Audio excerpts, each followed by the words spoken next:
likes to this videos? If we make 5,000 likes to this video, we will upload more patriotic news. Thank you. Republicans send letter to Jeff Sessions demanding he do this. The Republicans on the House Judiciary Committee sent a letter to Attorney General Jeff Sessions and Deputy Attorney General Rod Rosenstein last Thursday asking him to appoint a special counsel to investigate the 2016 presidential election. Fox News reported that Republicans, who were led by House Judiciary Committee Chairman Bob Goodlatte, RVA, warned that there are still many questions lingering from last year's election that can't be allowed to die on the vine amid the Russia probe firestorm.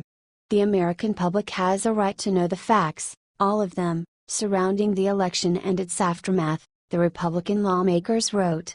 We urge you to appoint a second special counsel to ensure these troubling, unanswered questions are not relegated to the dustbin of history. The congressman would like an entirely separate special counsel probe from the one Robert Mueller is currently leading into possible Trump-Russia collusion. Republicans argue that questions about Hillary Clinton's conduct during the election with the Obama administration have been pushed back as everyone has simply focused on the alleged Russia collusion. Our call for a special counsel is not made lightly, the lawmakers wrote. We have no interest in engendering more bad feelings and less confidence in the process or governmental institutions by the American people. Rather, our call is made on their behalf. It is meant to determine whether the criminal prosecution of any individual is warranted based on the solemn obligation to follow the facts wherever they lead and applying the law to those facts. We're glad to see that Republicans aren't ready to let Clinton off the hook for the corrupt things she did during the 2016 election. The mainstream media may refuse to report anything negative about Clinton, but Republican lawmakers are still on a mission to make sure she'll have to answer for what she did. Share this story if you think this investigation is a great idea.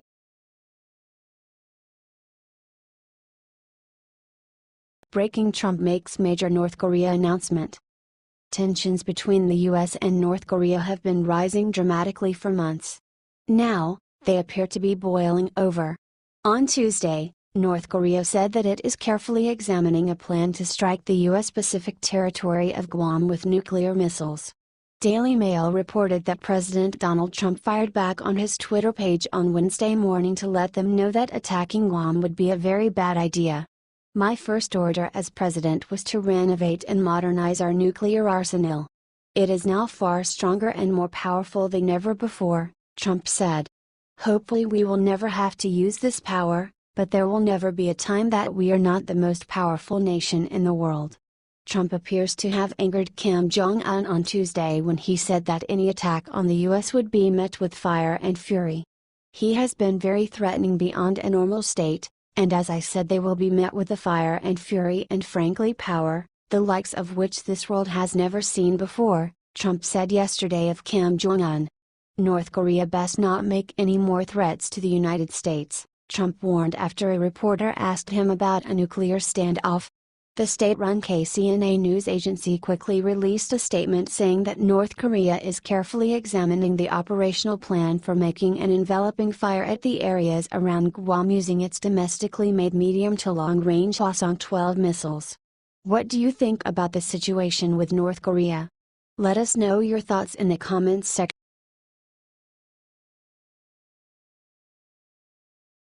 Sasha Obama caught making out with stranger at drug-fueled party.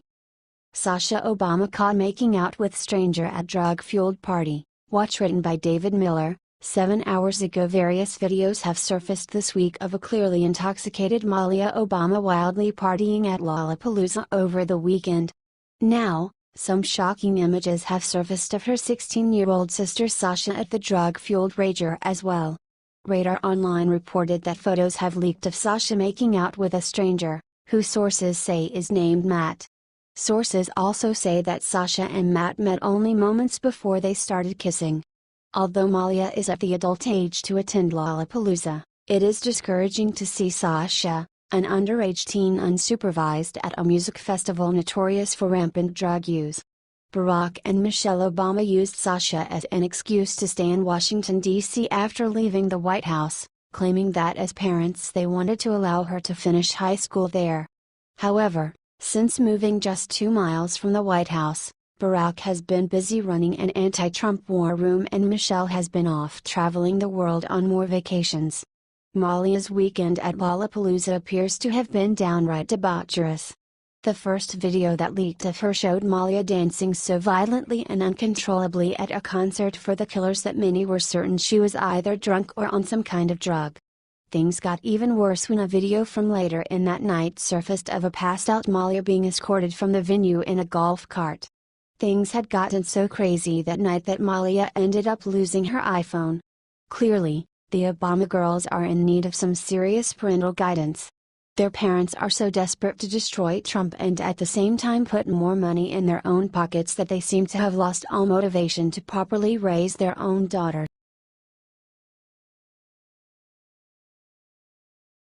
Democrats hit with huge arrest. President Donald Trump has spent months claiming that Democrats committed voter fraud in last year's presidential election, and the mainstream media has tried to make him look crazy for alleging this. However, the president was just proven right about this liberal voter fraud in a huge way. The Washington Free Beacon reported that 6 people have been arrested in Boston, Massachusetts for the buying and selling of false identification documents which were then used to allow for fraudulent voter registration. The Department of Justice found that 4 state workers at the Massachusetts Registry of Motor Vehicles teamed up with 2 other individuals to sell these documents to illegal aliens so that they could vote. The scheme involves stolen Puerto Rican Social Security cards and birth certificates that aliens could then take to the now charged RMV clerks in order to obtain driver's licenses and ID cards that would allow them to vote. The scheme involved several steps, the Dodge stated. First, it is alleged that Flacco, the document dealer, sold a Puerto Rican birth certificate and U.S. Social Security card to Bree, the document vendor, for approximately $900. Bree, in turn, sold the stolen identities for over $2,000 to clients seeking legitimate identities in Massachusetts. These clients included illegal aliens, individuals who were previously deported, and an individual who admitted to previously facing drug charges. After Flacco sold Bree the false identification papers, Bree typically used the counterfeit documents and false identities and addresses to fraudulently register the clients to vote in the city of Boston. The Dodge continued. Then, Bree and the client brought the stolen identities to the Haymarket RMV, where Medina, Gracia, Jordan, and Obramage would accept cash to illegally issue authentic RMV documents, including Massachusetts licenses and ID cards. The clerks also accepted cash to use the RMV's system to run queries, including Social Security number audits, to confirm that the identities the clients were stealing actually belonged to verifiable individuals. Each of the defendants are facing a charge of aggravated identity theft, and more people could end up being arrested as well. The investigation into the corruption and identity theft scheme is ongoing, the statement read. Share this story so we can expose this Democrat voter fraud.